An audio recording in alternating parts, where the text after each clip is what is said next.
Hello and welcome to that interview experience. My name is Ash Taylor. I'm here with Helen Sanders. How are you, Helen? I'm really good, Ash. How are you? Yeah, I'm all right. I'm all right. It's a lovely day out there today, so I'm quite looking forward to a bit of a walk later on and just chilling and relaxing and doing some thinking time. I'm quite looking forward to that.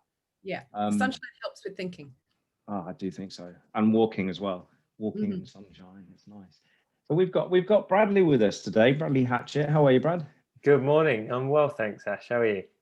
Yeah, I'm all right. I'm Good. good. So we were talking off air earlier about putting this podcast, these videos together to sort of help young people who are maybe feeling a little bit stuck in terms of going out into the workplace for the first time, having to deal with that interview experience and the fear around it, perhaps, and the trepidation.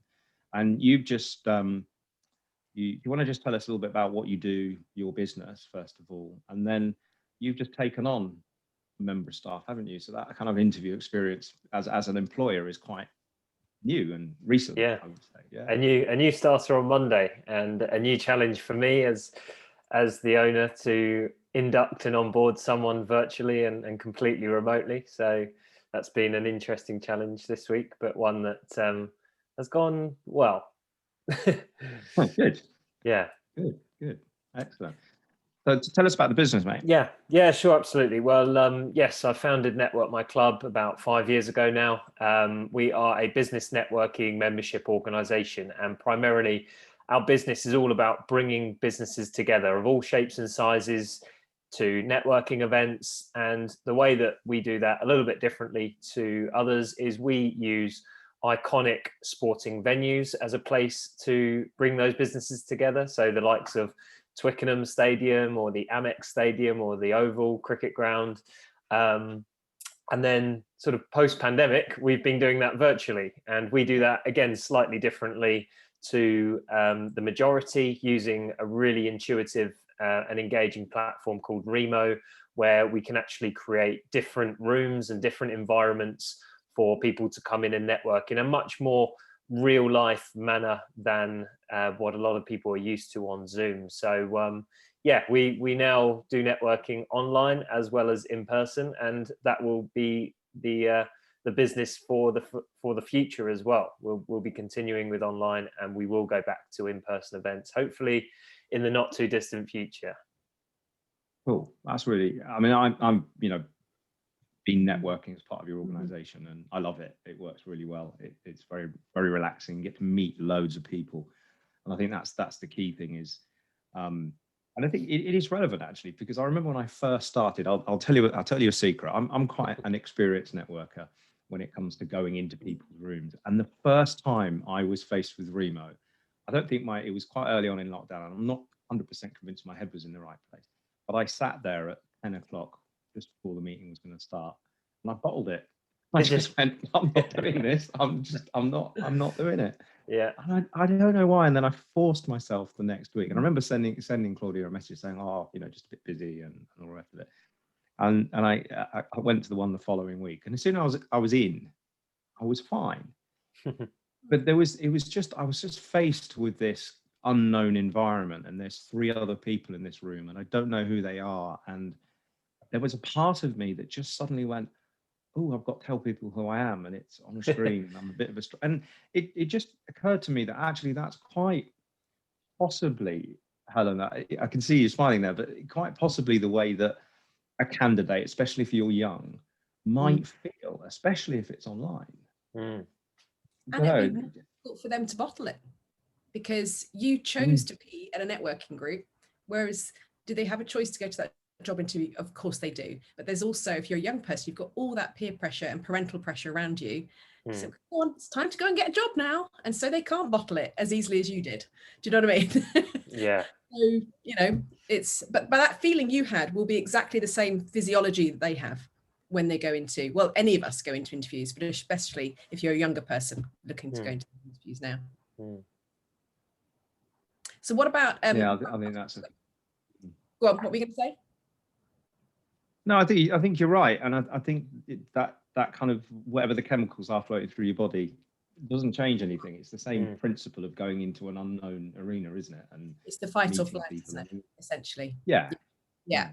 So Brad, you just recently took someone on. They started this week. Are they still with you 5 days in? Yeah, they're still with us. Yeah. They came back for more, so you're doing something right. What were you looking for when you took that young person on?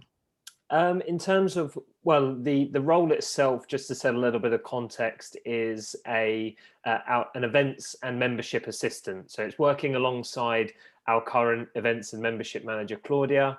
As the events have developed and as we look ahead to running more events, as the membership grows and develops, obviously the need to service that and keep the high standards we've set, and the workload obviously increases. So that's a little bit of context first and foremost. So very much an entry level role. It's a role that is, in terms of the skill set, it's really, are you well organized? Do you have a high attention to detail?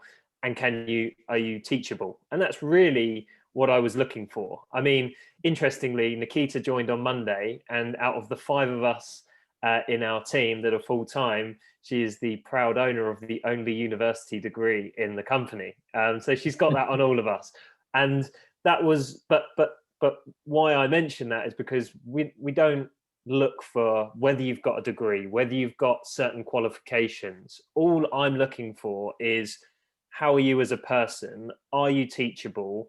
Are you keen to learn and develop and grow?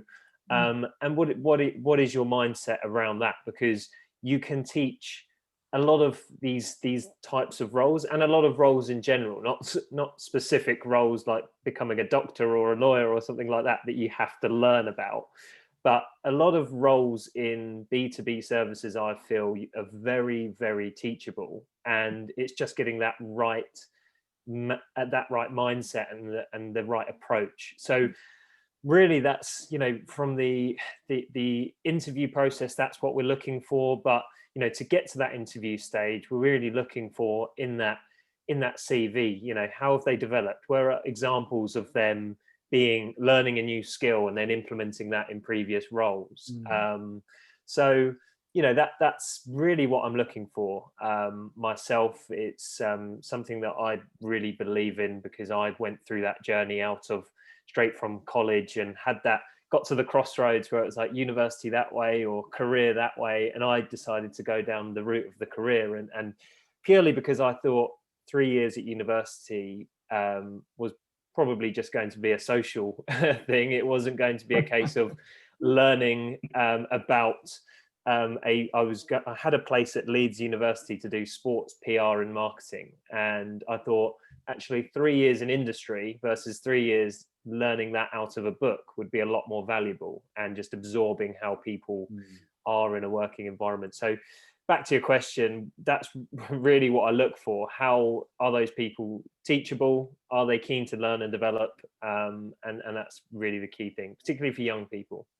And how do you see that on a CV though? Because I spend my days looking at CVs, and I'll let you into a secret. I can't stand CVs. They're not a barometer of someone's success with you, because especially with what you're saying, mindset, how does that come through on a CV? So if you think about the people you interviewed, what was it on their CV that just interested you and intrigued you a little bit?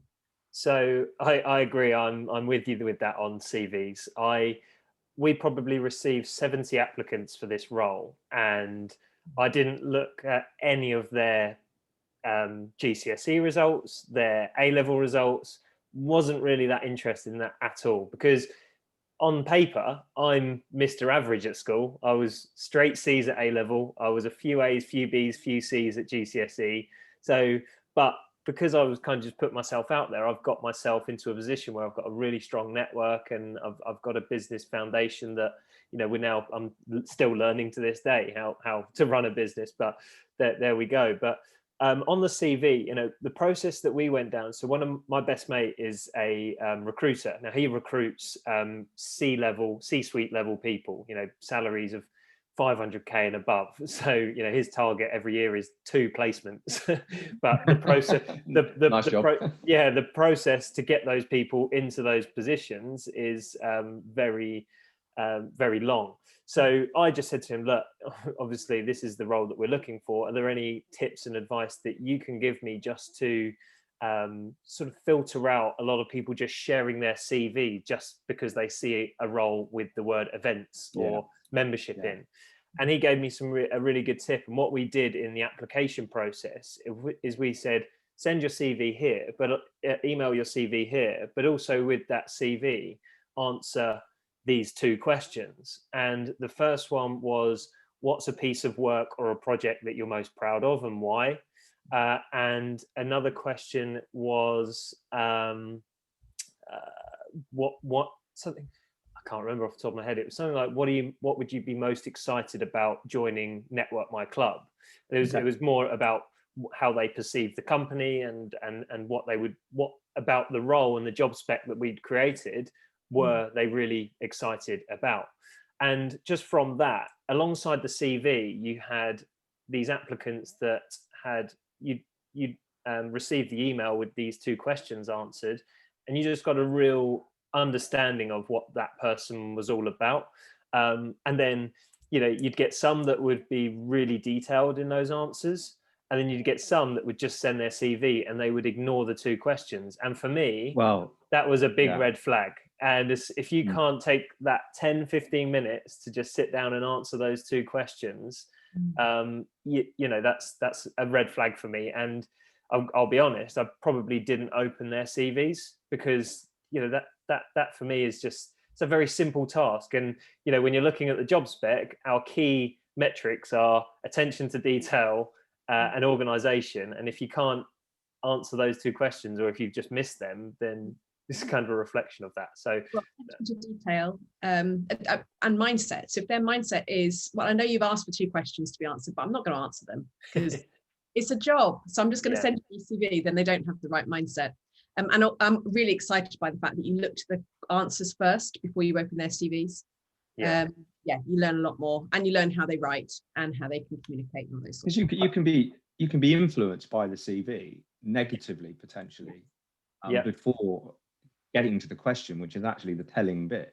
And positively, you can look at the CV and it can look beautiful. I'm sure we've all seen these stunning looking CVs, and you read into it, you haven't actually written this. You've paid someone to write this, and then you look at their answers and think, well, you answered those who they're not the same person, So I've just remembered. I've just pulled up the job specs. I needed to remember that question, the other question, and it was 3 questions that we'd asked to apply. It was an example of a piece of work or an event that you're most proud of working on and why. It was any links or attachments to any articles, blogs, or case studies that you feel would support that CV or the suitability for the role. And then the third was their views on the future of virtual and live events. So that was something that was relevant to our industry, and just got a really good feel for how tuned in they are to that industry. And that process of having those 3 questions alongside the CV filtered out so many, applicants that either, I think it probably put some off that were just going to send their CV in, but equally, the quality of applicants that we got was because of the role being events based. There's a lot of events people out there that are looking for work, so we needed to find a way to filter out a lot of people that were just going to send a CV in, and that really worked well for us. And that just gave me an insight into how tuned in they are about the industry, how much they've read up about the business itself, because it's very easy to find information about what we do. And it just says a lot about the person, about not just what the content of the answer, but how they've approached that answer.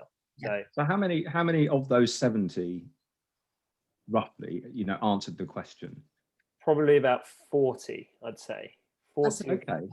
Yeah. That's so pretty the good. message there for a young person is you have to jump through the hoops. They're not there just to annoy you or frustrate you. They're there because we want to know more about who you are, not what your CV tells us who you are. And just put the effort in, really. And those questions could take an hour. They could take 5 hours. Ideally, you want them to take about an hour, really. If they're taking 5 hours over those questions, then they're probably not going to get much work done for you. But you might want to pay them for it. Yeah, exactly.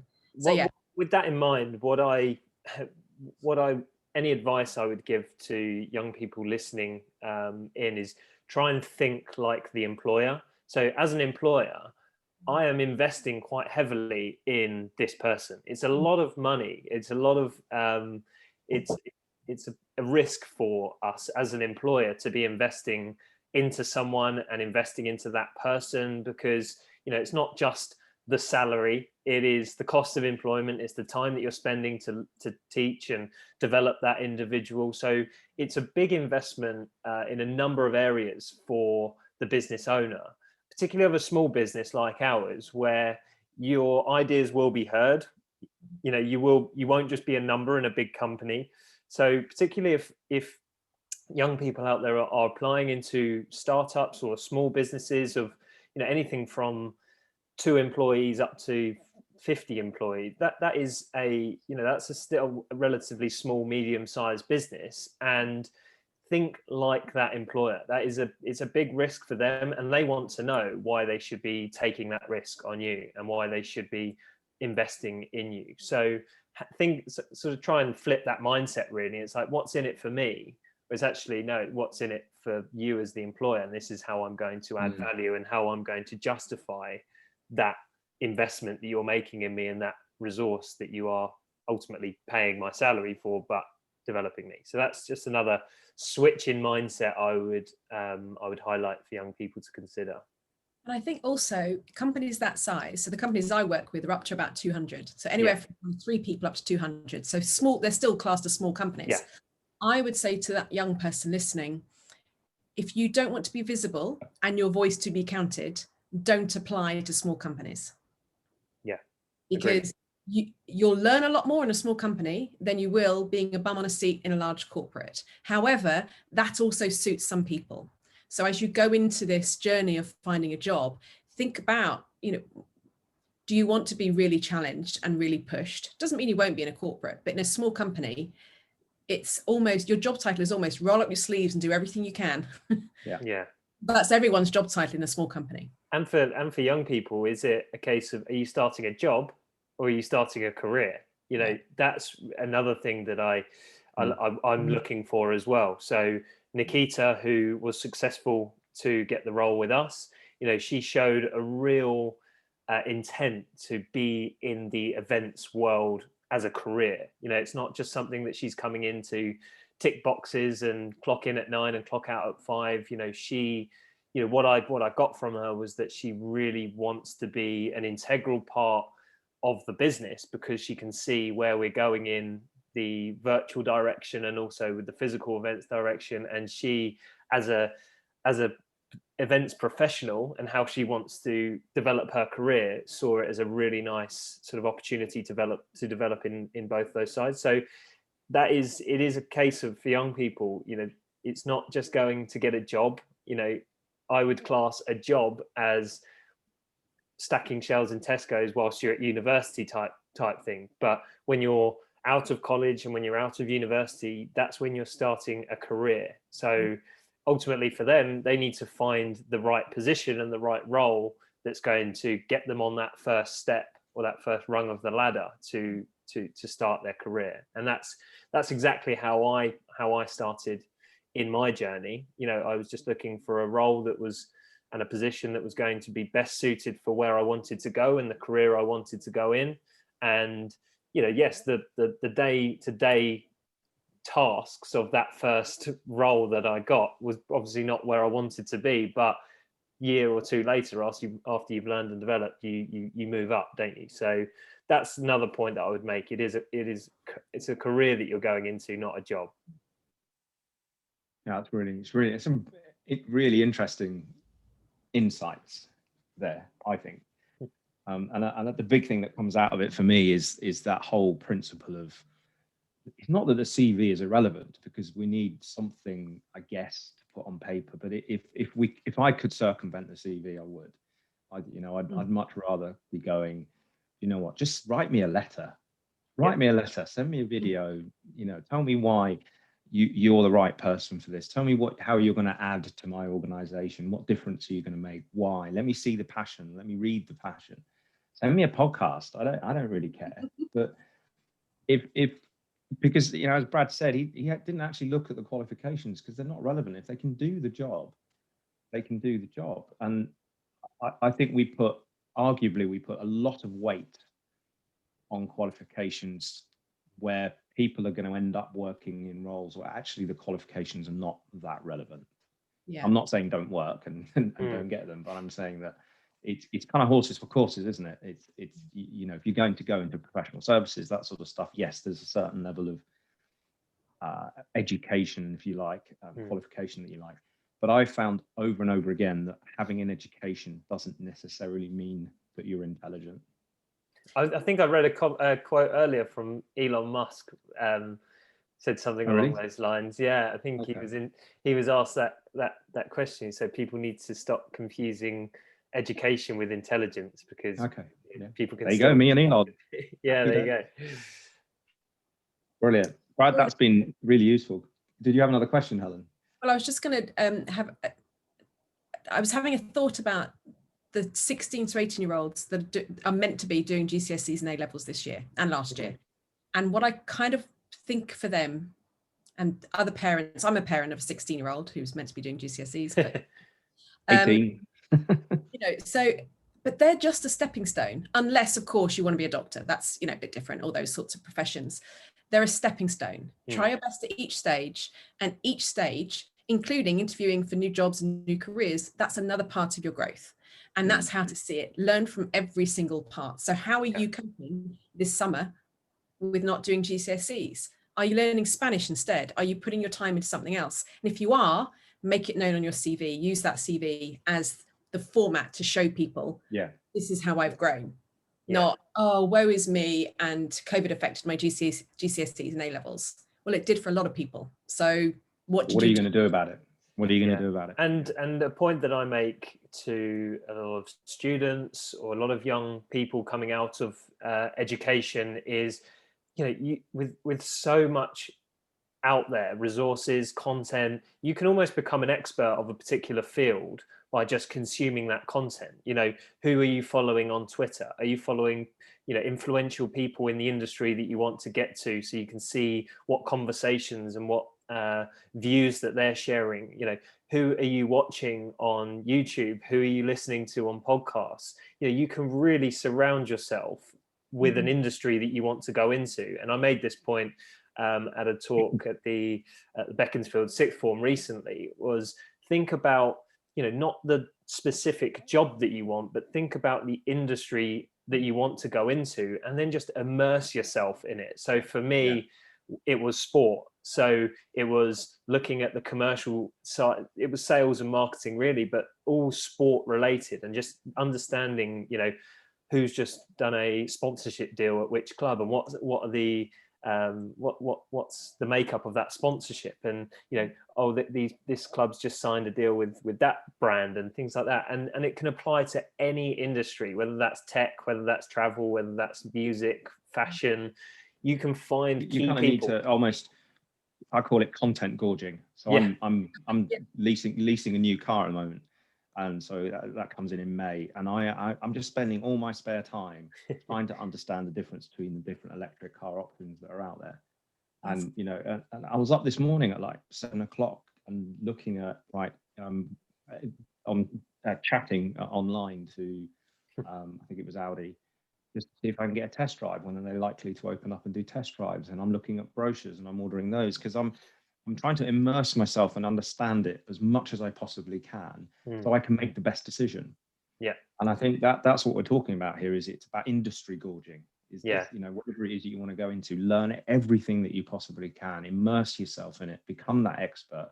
And that never, there's no excuses not to, with the amount of media that there is out there. Absolutely not. That never stops, that process. That's an ongoing thing. That's not just a case of spending 6 months reading about these different people and seeing what they're doing on social media and following them and listening to podcasts and watching YouTube. That's continual, because industries are evolving, none more so than the last 12 months, where every industry's had to evolve. And it's actually been really interesting to follow a lot of people that I follow, to see how they've adapted and how their industries are going. And an example in my case is the last 6 months, I've just had a real interest in trying to understand investing and stocks and shares and things like that, because for me, it just goes over my head. And so I've just started to follow some really interesting people on my Twitter feed. So now when I wake up in the morning and I'm scrolling through Twitter, I don't follow footballers, I don't follow music people, I don't follow all these people. I just have a feed of interesting content that I can just absorb. And that will be around what I do, but it'll also have people that are specialize in certain industries and certain skills that I'm interested in learning about. So honestly, the content that's out there, you don't need to go to university, you don't need to go to further education. You have a university right here. Absolutely. Can't see it on my phone. We knew what background. Yeah. Right there you go. Right, Bradley, that's been amazing. Thank you so much for coming on. You're very welcome. Really Thanks, useful. Brad. I learned something. Yeah, amazing. I think Nikita's in very safe hands with you. Yeah. I look forward to meeting that, definitely. Yeah, absolutely. Hope so. Cool. All right, buddy. Take it easy. Thanks very much, guys. Bye. Right. See ya. Care. Bye. Bye. Right. Do you want me to leave? Have you stopped recording?